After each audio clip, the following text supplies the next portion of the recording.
This episode of As It Comes, Life from a Musician's Point of View, features some talk about alcoholism, substance abuse, addiction, and some strong language.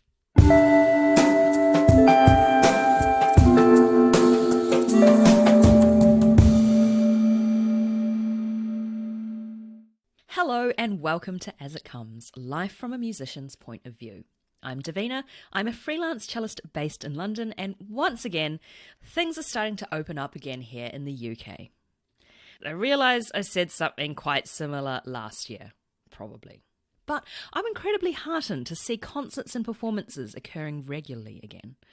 Remember how back in the day you might have gotten annoyed with people who posted excessively about what gigs they were doing on social media? You know the feeling, scrolling through, seeing who's playing with whom and where, with an annoying caption like, "Oh, just another day at the office," as they look pensively over an infinity pool in some exotic location, cradling their instrument. Oh, don't fall, love. To be fair, those sorts of gigs are still a while away, but I'm actually really happy to see people posting about what they've been up to because I can feel their genuine excitement to be back on stage with their colleagues. Last week, a friend of mine posted a couple videos in her Instagram story. She went to a performance in a concert hall and wrote on the first video, "This sound." It was the orchestra tuning up. The next video said, "And this sound." It was the sound of the audience clapping. It made me really happy to hear those two quintessential sounds of going to a live performance. And it really hits home how it's been over a year of this pandemic. That friend who posted it on Instagram was Sonja Schebeck. She's a violinist of many talents, a fire performer, as well as founder and artistic director of the Freestyle Orchestra, an ensemble combining their skills of classical music with other disciplines such as circus arts, ballet, yoga, costume design, physical theatre, through expansive ways of presenting concerts to a wide audience. I first met Sonja back in 2009 while we were both studying at Sydney Conservatorium of Music, though now Sonja's based in Vienna. Recently, Sonja posted on social media about celebrating 6 years of being sober, and I'm very grateful to have her on the podcast to talk about her experiences. Trigger warning, our conversation includes talk about alcoholism, substance abuse, addiction, and some strong language. Here's my chat with Sonja.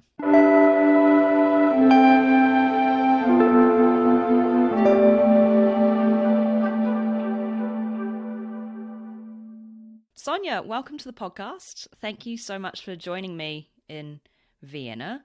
So I'll just introduce you to people who might not know who you are. You're an Australian violinist living in Vienna, and we actually go way back because we studied together back at Sydney Con. You're also a violinist in the Freestyle Orchestra and a fire performer as well. So very versatile artistic skills there. But first of all, tell me, how's your 2021 been? What's it like in Vienna during this time of the pandemic? Dude, like who would have thought? I mean, who would have dreamt this up? Seriously, like a few years ago or something, you know? Actually, it's weird. Like a few months ago, someone asked me this question and I literally couldn't answer for like a few days. It's not something I think about daily. Like, how is stuff here? You know, you just sort of like, as cheesy as it sounds, you just sort of like get on with the day to day, I guess. In some ways, musicians or artists have a slight advantage in that we're used to spending like extended periods of time alone practicing or researching something. Waiting for the next thing to come in and then like having a really busy patch and then having that period of nothing. Yeah, especially freelance or just, you know, even just your day-to-day practice or training or whatever it is, you know, you are on your own, you know, that part of it. Maybe we had a slight advantage, like, like we have to have one. Yeah. And as well, you know, with the Freestyle Orchestra, as you mentioned, like it is a group of people who do live in all different countries. So we are quite used to working online. That was also very lucky. And, you know, we'd already decided in 2020, 2021 to do more collaborations and stuff. So in many ways we were lucky. And it's weird because I talk about this with people and I'm like, oh, you know, how can we really complain where we are? You know, Vienna, it's like, for reference, we're in May now and, you know, India's just exploding. And then I was talking with an artist friend the other day and he's like, no, complain, agitate, like make it better, like do stuff. And so there's that dual kind of thing inside you, which is like, oh man, like we're actually so lucky, but we're not, you know, so yeah. I don't know. I know what you mean. It's kind of like you want to feel grateful for all the things that you do have. Yeah. But like not completely disregard all the crap that's going on in the rest of the world. And it's like, what do? You know, sometimes it's like the most you can do is just acknowledge where you are and where the rest of the world is. But then how do things change from there? Yeah, exactly. So I have trouble sitting still even without a pandemic. So it's really just been about, you know, just keeping stuff going. And what's been really cool though, I think, is like, yeah, just the creativity that's come out of it. I mean, I love our industry. I mean, the way people have gotten around it and ideas that have popped up of like, you know, online things or just creative ways to deal with it. I mean, we were really lucky in Europe. We had a lot of freedom over the summer, like last summer, I mean. So 2020, that opened up a lot of collaborations that may not have happened otherwise with, you know, artists who were sort of in places that they may not have been. One of our guys, Sam, he's a hand balancer, and we managed to establish the first handstand convention of his that he's dreamt about for ages. And there was just this open window of time that actually allowed that to happen and things like that. And we did like, you know, a bit of creation work and collaboration work with people. But then as things sort of started to like get a bit worse again towards the end of the year, we got a bunch of artists in Vienna together, like whoever was in Vienna from Freestyle Orchestra and a bunch of acrobats and stuff, and we started doing little shows in shop windows, which was great because, you know, it was warm for us. But yeah, everything was cancelled here. No Christmas markets, no nothing. So we just sort of like, well, what can we do to sort of activate the city a little bit? Because there were still people around, you know. It's really cool because that's happening, I think, now in London too. And in Hungary, there's a group that does it. In America, an aerial studio open. It's just like finding ways to sort of keep things going. Yeah. And I think also it's been actually quite useful to have that time where we have been locked down so that it provides quite fertile ground for creativity. I think. Yeah. Is that what you found when you had these windows of opportunity, you know, coming out of various stages of lockdown, I suppose? Do you feel like you're ready to go with lots of fresh new ideas? Well, we sort of actually planned for this. We started a thing called Weird Shit Wednesdays. And basically what that is like every Wednesday, which is like why it's quite interesting that today is a Wednesday, because the idea is that on Wednesdays you work on all those crazy ideas of yours that you wouldn't normally, like the really, really, really nuts ones. And you make time every week to just go into those. And so we've been doing that for a few months with a few different people and companies in Vienna, and it's really like anything goes. And it's not actually about bringing the idea to full fruition, it's about starting and about using those skills or learning new skills, which when things open up you will need, and then when things do open up you'd be ready to go. So for example, we filmed this 80s video to some words a friend of ours rewrote to Never Ending Story to Never Ending Housework, right? But we wrote up the call sheet like, you know, like a proper camera, like proper film set, you know, A roll, B roll. Like we treated it as a professional thing, even though it was kind of like a fun thing. So essentially just training on all your weird ideas so that when the time comes, you're like ready to go and the team is well oiled. Honestly, I find my brain needs that. Use it or lose it, you know? It's like anything if you don't practice.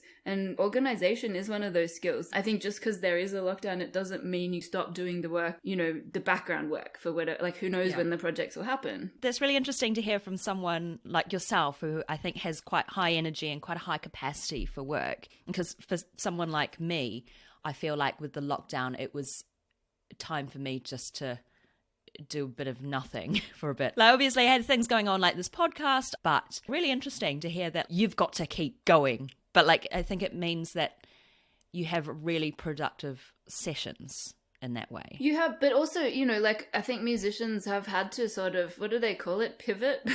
Pivot!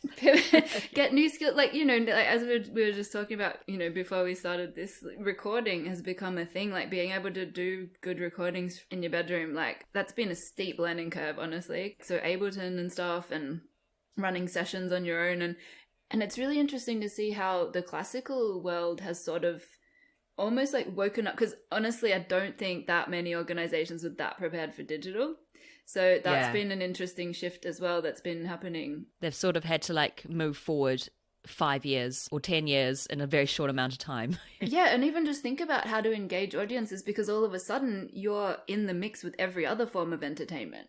You're not just in your niche anymore. You're on against everything on YouTube, against everything in every digital platform. So like how to engage people. But that's been really interesting to watch, and listening to as many panels like that was another thing, the amount of online panels and people just discussing things both in the circus community and in the classical community, that I was on a drinks panels with like directors of festivals. Like that would never happen. Yeah, exactly. There's so much more accessibility now. Just the fact that we can be connected so much. We were talking earlier about being grateful for things, and one thing I'm very grateful for is, as mundane as it sounds, is Zoom, just oh dude, because it would not have occurred to me before the pandemic to do all of this podcast stuff online. Like, I used to have to schedule face-to-face meetings or wait until someone from another country came to London so I could talk to them.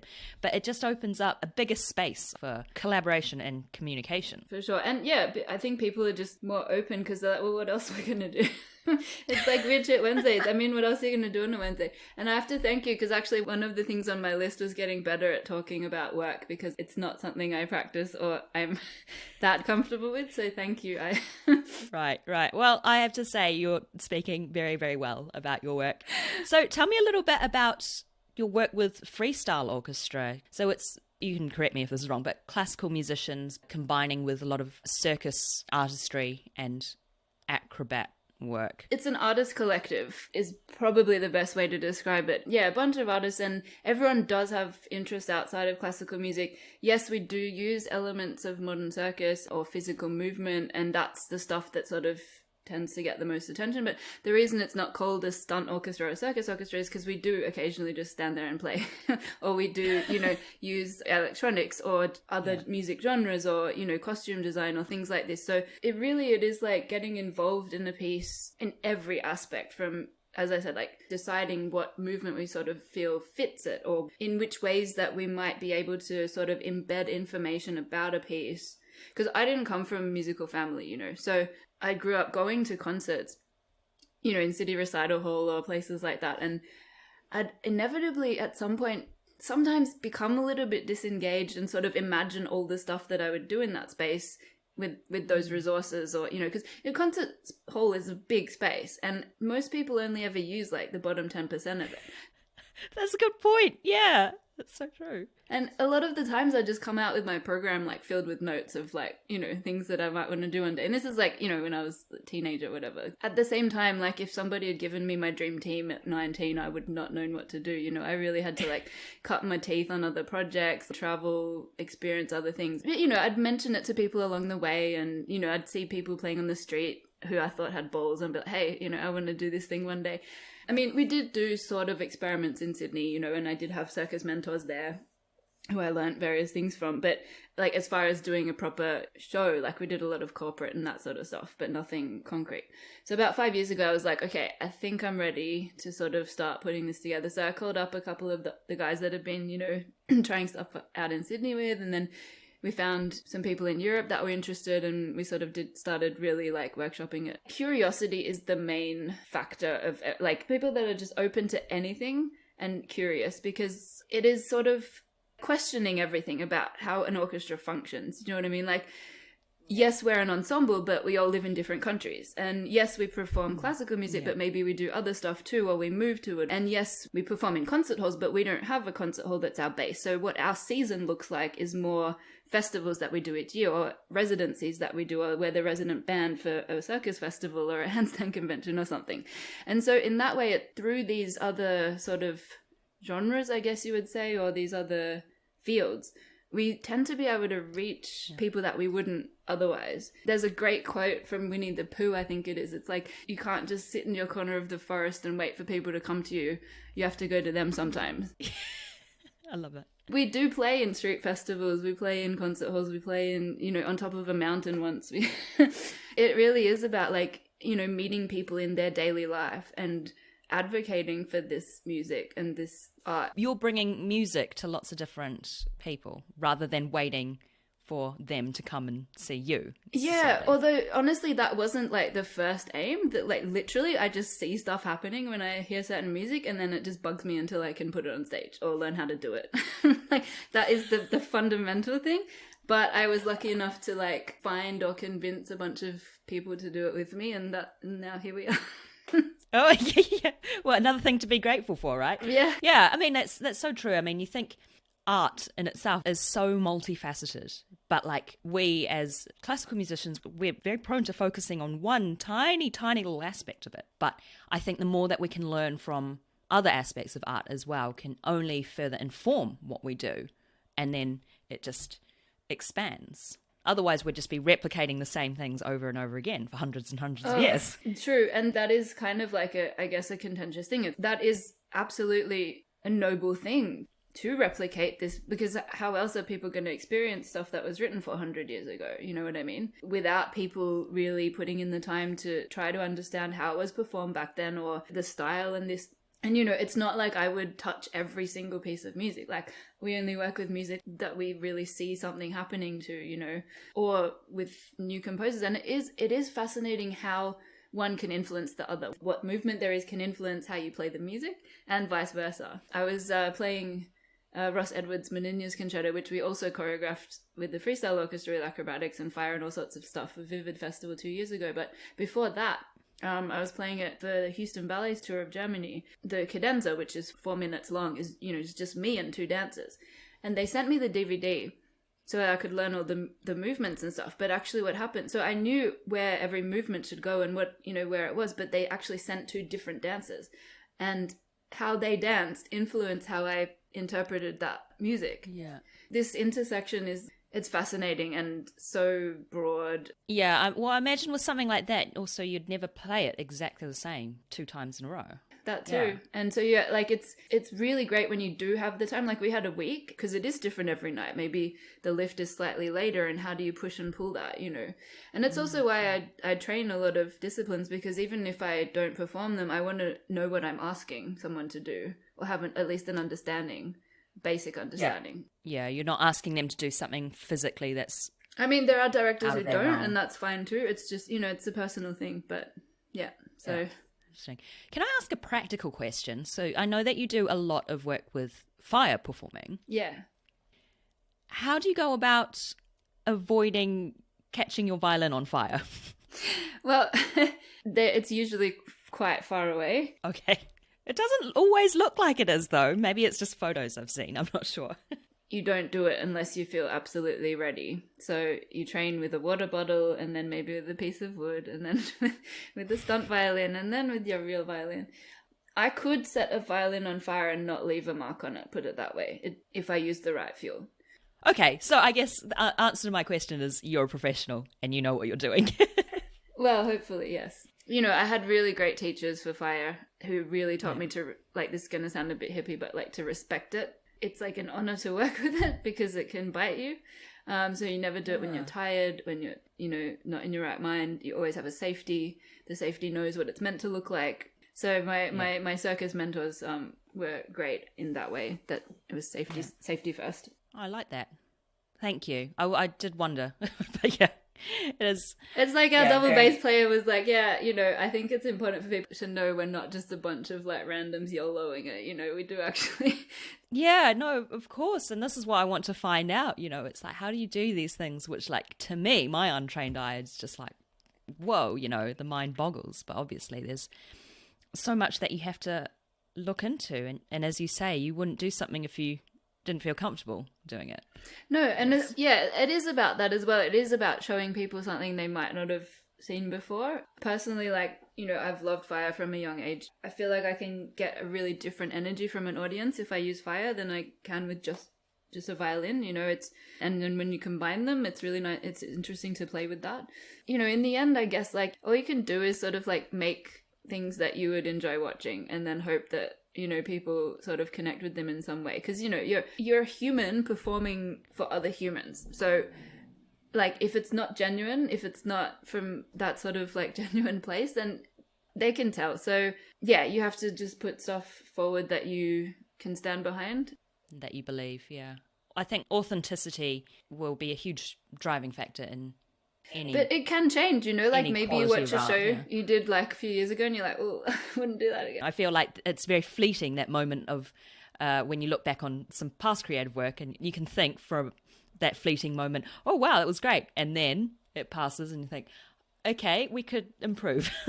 I think if you're driven by authenticity and by quality, then the art will speak for itself. And, my favorite thing to see on a person's face is like that look of wonder when they're just completely in it. And the older they are, the more satisfying it is for me. Because then you're really like, it's like that childlike fascination. I think that's something really cool if you can give that to someone. We did a show in Switzerland, I think a few years ago, and it was not the ideal prep. But we got there in the end. No one, as we always say, no one died. It was a tough one, but the actual show was like, it went really well, But throughout the entire thing, like there was this one lady in the front, and she would have been in her 60s or something, front and center, front row. And every time I put fire in my mouth, I could feel her and the audience like breathing with me, And she just had this look on her face, and I was like, you know what? Everything we went through to get here is worth it just for that one lady. Yeah. And then she met us afterwards and bought us wine and stuff and everything, and it was really great. Recently on social media, you announced that you're celebrating 6 years of being sober. And, congratulations. I think it's a huge testament to your strength that you're able to be so open. So, looking back at your musical journey, what sort of battles were you fighting? How have you managed to overcome them, 6 years later? Yeah, well, first, I'm going to slightly push back on the strength thing, because in the end, honestly, wasn't a choice for me. I thought I was going to die. So that made it very easy. There are people who do make a clear choice, and all power to them, because I think that is actually harder. Mm-hmm. But yeah, it got to a point where there was things with my heart and all this stuff. And when I was withdrawing, I was like, I'm going to die.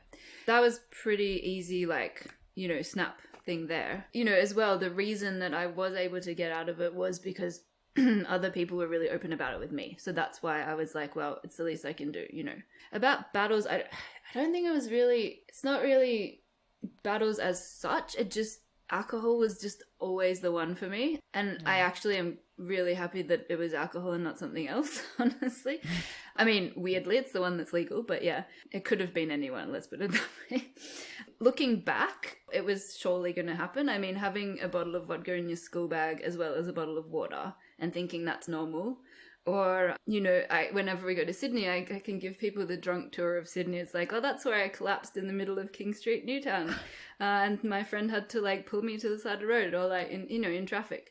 Or that's where I wanted to jump off the back of the Opera House into the harbour, and that's why there are security cameras back there now. And, just the blackouts and all of this stuff, and waking up in hospital. I never lost my violin, though.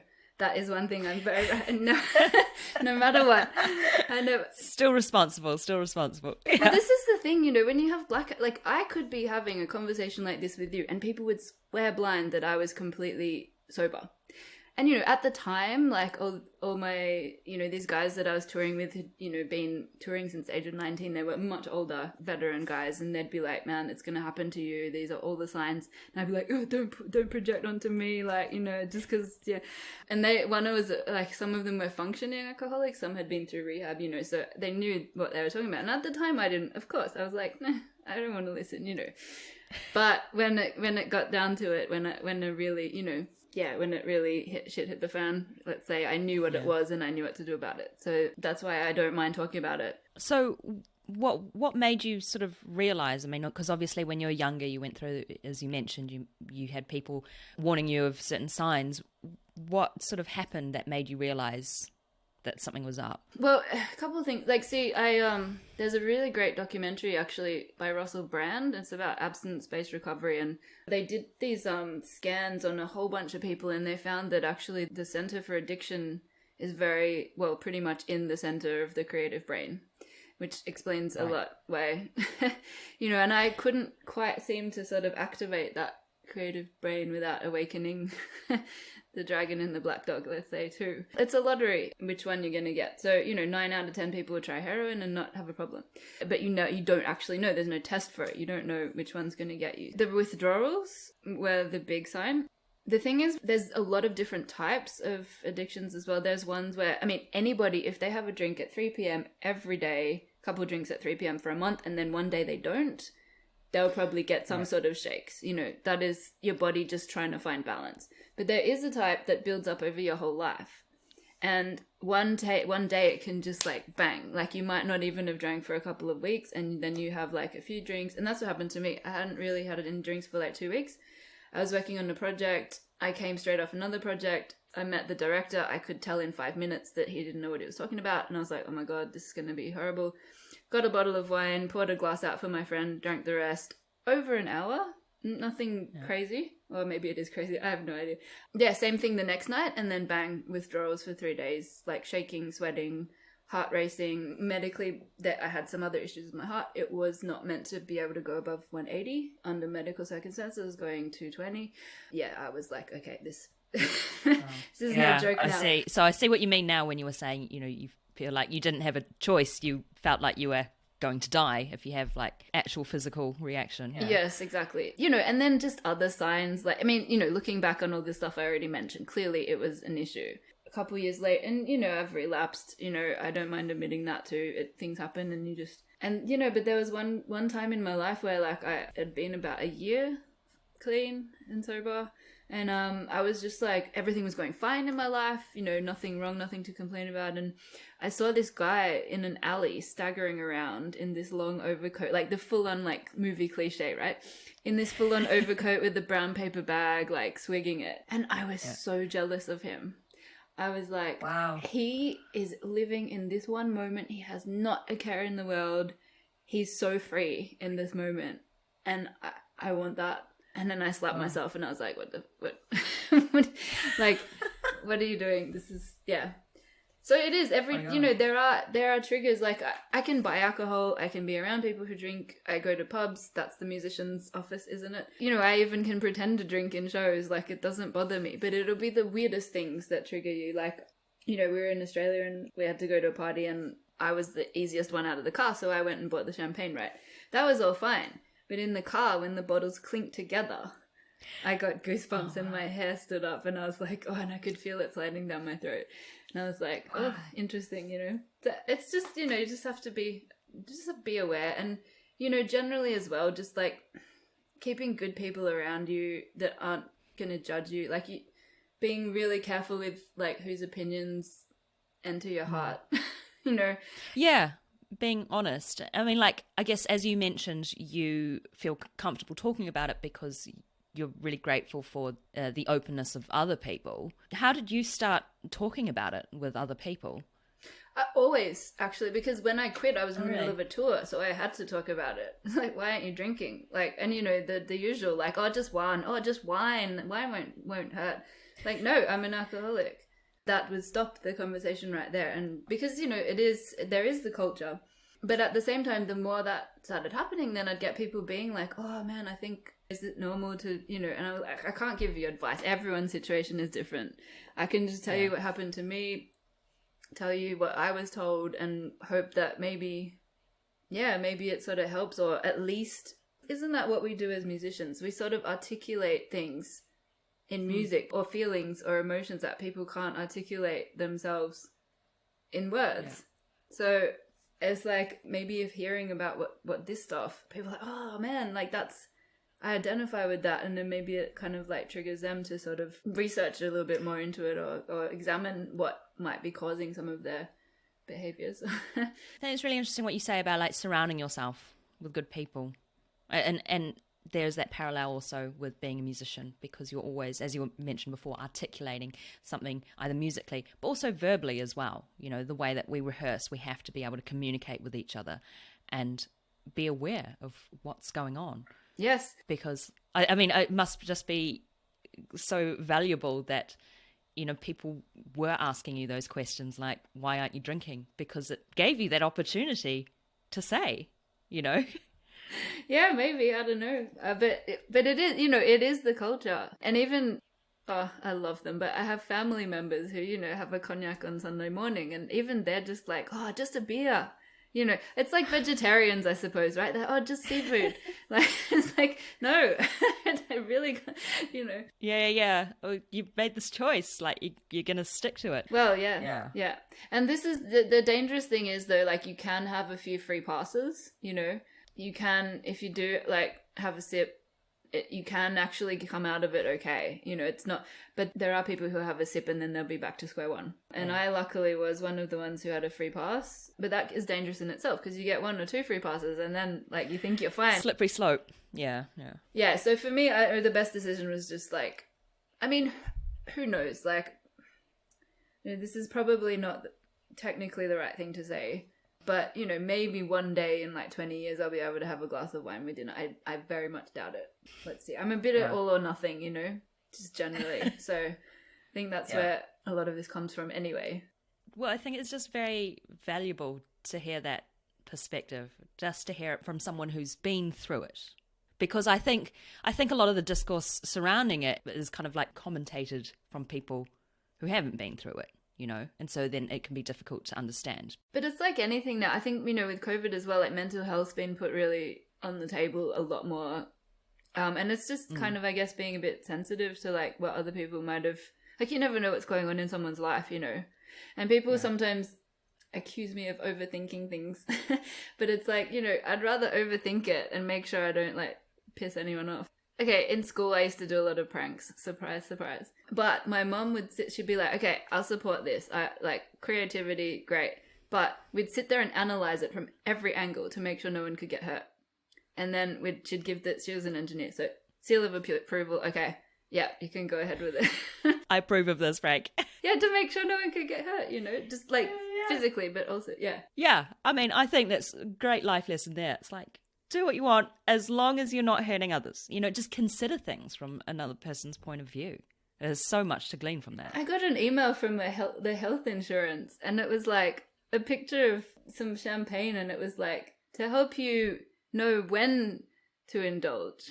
And I was like, this is like literally like an unsolicited email about articles on their website or something. And it's like, you are sending this to people. Like, you don't know if that triggers like a picture of like, I was like, and but then I was like, am I overreacting? So I actually put a post on Facebook and asked people, I was like, should I write to them? Is this a bit like, am I just a bit sensitive about this particular issue, you know? But anyway, look. No, I think it's all good because you're being honest, you know, you're being authentic. And because I think we've had so many generations of things being swept under the carpet that, you know, people see that as the norm. But, you know, attitudes are changing. I'm hoping that people are becoming more empathetic with others, especially after the year the entire world has had. Well, yeah, totally. But, I mean, if you really wanted to strip me down to, like, bare, like, with no sympathy whatsoever, you would just be like, well, you know, with fire, with physical stuff, with pushing the crew to try impossible stuff, like, aren't you just looking for another high? And there would be a degree of truth in that, I would say. Right. But my answer would be that I have managed to channel something that was potentially destructive into something constructive. The way I live my life, like my balance might not be everyone's balance, you know, like what I day to day, but it works for, like, I've found a way to exist. And, you know, you do sort of get a little bit less tolerant of bullshit because, you know, as long as I've got my sobriety and as long as I'm not that guy on the street in the alley and I'm in here talking to you and talking to people and making stuff with my incredible guys and being able to do music and travel, well, eventually maybe, you know, then I'm like, you know what, like that's enough, you know, that I can tell people what happened to me, but I try not to be like, do this or do that. Oh yeah, absolutely not. Because no one wants to be preached to, but like I think we can always listen and learn and try and understand and then take how that applies to your own situation. Yeah. Well, as I know, like they didn't preach to me and I still didn't take them seriously. So thank you so much for sharing that.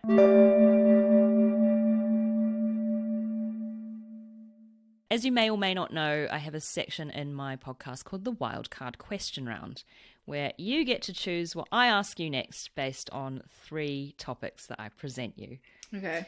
So it was like sudden gear change from like what we were talking about before. Modulation!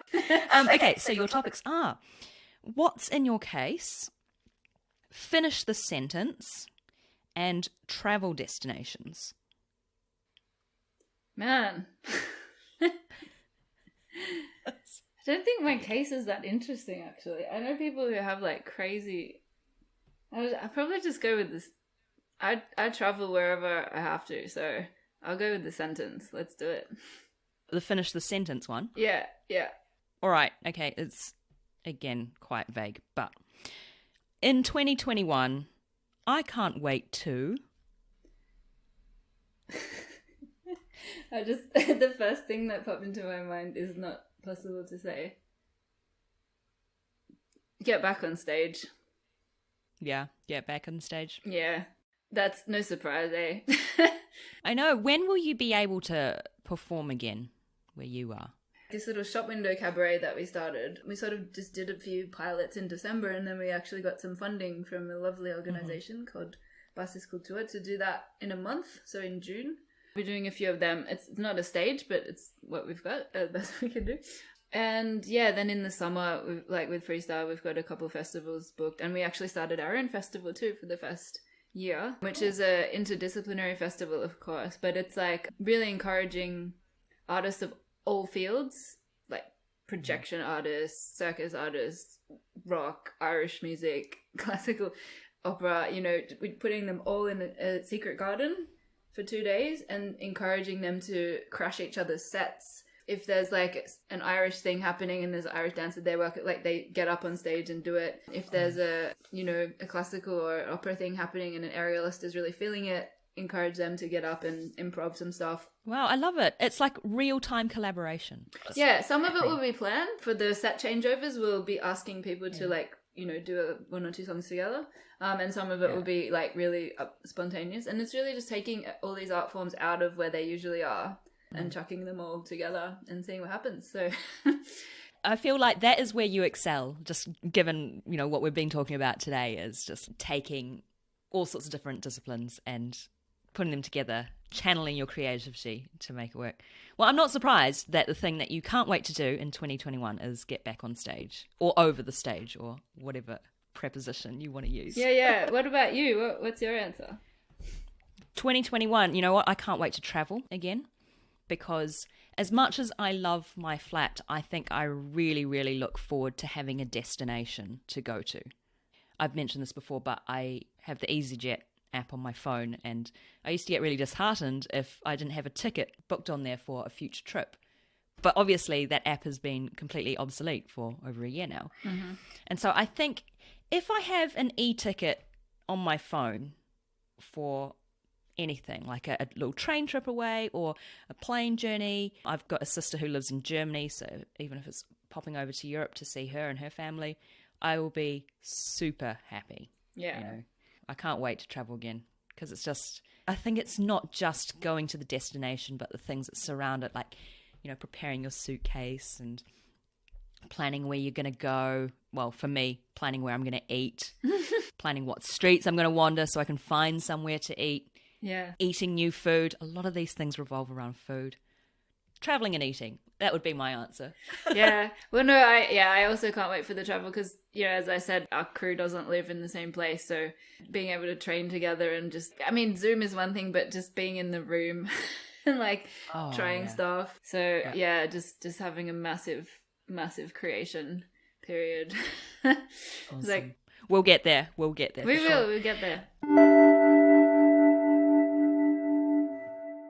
Sonja, thank you once again for joining me on the podcast today and for sharing your wonderful views and experiences. Thanks for having me. Where can people find out more about you and your work? Probably Insta's the best right now. Good old Insta. Everything's on Insta at the moment, isn't it? The website's been on the list for a while. We haven't quite got there. So yeah, you say I'm productive, but not always, not with everything. Well, yeah, it depends because you can choose to be productive for certain things. And quite often, I think websites tend to fall down to the bottom of the list. I think so, yes. Yeah. But yeah, Instagram at Freestyle Orchestra or at Sonja_Schebeck_ pyro violinist. I should probably make that shorter, but yeah. Wow, and that fits all in the 15 character limit. I don't know, for some reason I cannot add a "the" to the front of Freestyle Orchestra, but my own one is really long, so I don't know what's going on there. Well, we'll put those in the show notes so that people can check you and your work out. And once again, thank you for being on the podcast. Thanks for having me, man. And great podcast. I really enjoy listening to this one. It's been getting me through a bit of the lockdown.